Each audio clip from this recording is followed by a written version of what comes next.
In particular, what we've always heard focused on in the media has been the issue of LGBTs and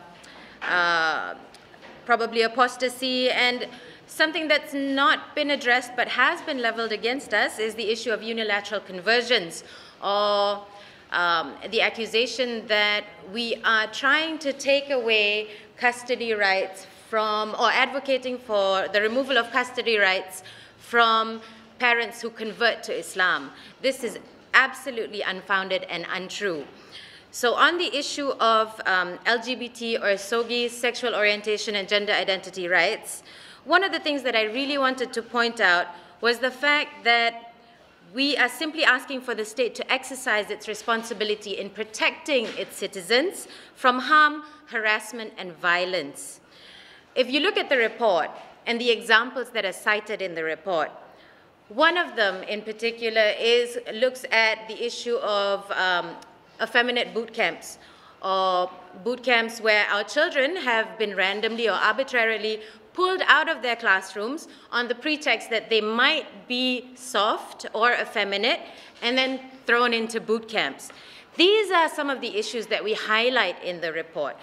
It is this issue that we want to raise and really call for the protection, not only based on an arbitrary judgment of gender identity and sexual orientation, but also to protect our children. Because really, what is the kind of Malaysia that we want? In 2012, the Ministry of Education endorsed, for example, a how to spot gay children guidelines, including something as arbitrary as looking at the type of t-shirts they wear, V-neck t-shirts in particular. So is this really the kind of Malaysia that we want?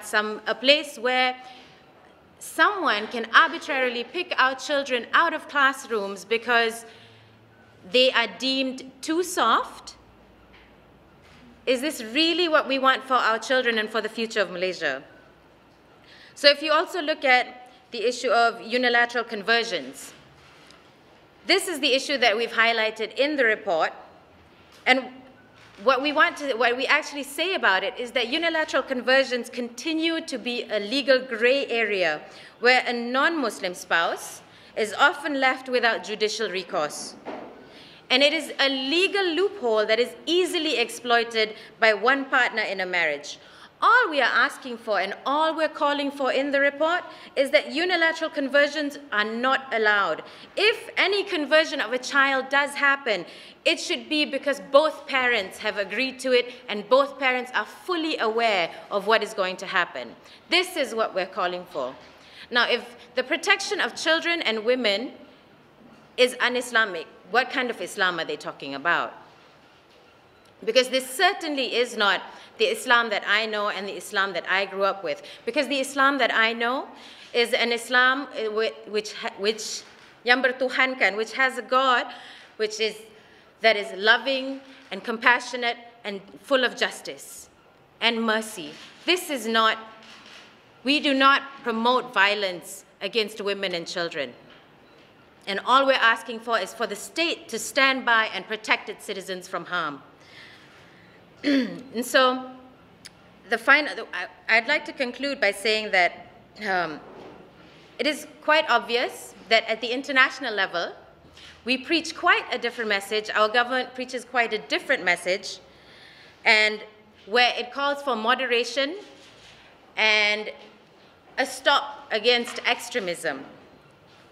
Unfortunately, this is not duplicated and replicated at the local level.